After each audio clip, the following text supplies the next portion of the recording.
নমস্কার বন্ধুরা, আশা করি সকলেই ভালো আছেন। আমিও ভালো আছি। আজকে নতুন একটা ভিডিও নিয়ে চলে এসেছি। দেখছেন আমার হাতে মাসির ডাঁটা বা কাটোয়ার ডাঁটা। এই ডাঁটাটাকে ভালো করে কেটে ধুয়ে বেছে নিয়েছি আর লবণ আর একটু হলুদ দিয়ে ভাপিয়ে নিলাম।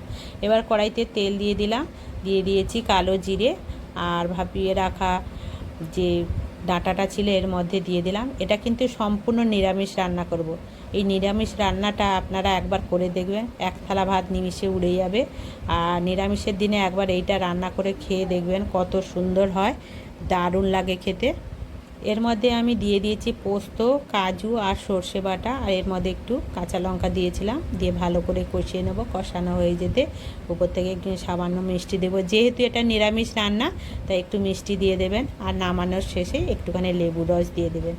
খেতে যা লাগবে, এক থালা ভাত নিমেষে উড়ে চলে যাবে। বন্ধুরা একবার হলেও বাড়িতে ট্রাই করবেন।